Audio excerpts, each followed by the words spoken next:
It is May the 22nd, and we are in Oakwood Cemetery.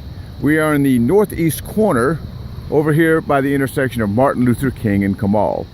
When you look at the maps, this swath of land that I'm standing on here, with the exception of a row of graves next to this road, everything down this way is listed as pauper grounds. The reality is, this is where the city of Austin segregated a lot of the Hispanic burials prior to 1910, 1912.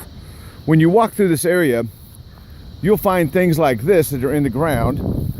And what you have here is the dark object in the middle is what's left of a headstone, and it's fit into a slotted base.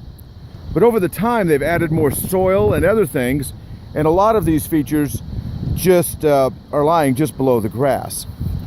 Now, we do have an occasion where monuments are found laying around, such as this one right here. We have no idea where they belong. This is a piece of limestone, and you can see that it is Hispanic in nature. It's got a beautiful rose carved in it. The city's best idea to preserve this piece instead of creating a new base was to lay it on a bed of gravel. You can see it's still in the path of the lawnmowers, and the weed eaters are going to impact this every time. Here's more examples of old bases that are here.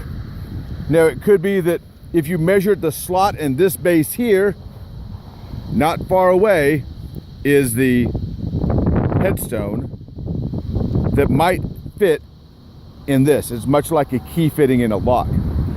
The same thing can be said for this slotted base here. We have a stone here and another fragment here. So this is the ongoing challenge on, there is no lot cards. All of these lots over here, most of them have surviving lot cards that tell us where the family members are buried, in what plot, and more importantly, in what grave space. In this area here, we do not have that information. A lot of the information that we have is just below the surface, or is struggling on the surface and being damaged during the mowing cycles. Here's another example right here.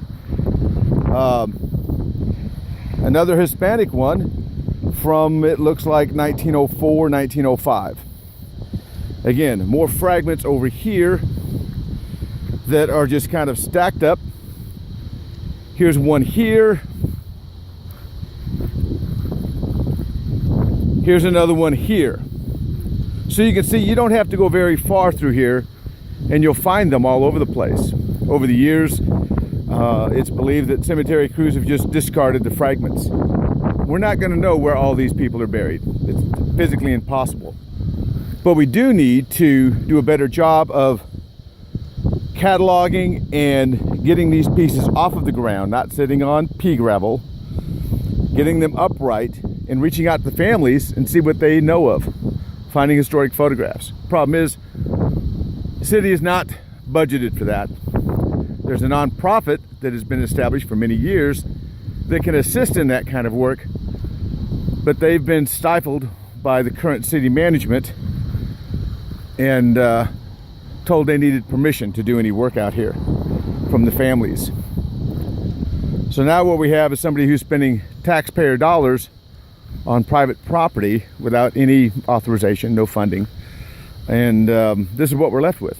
We're going to continue to lose our historic fabric unless we come up with a solid game plan, solid funding, instead of just making it up as they go along.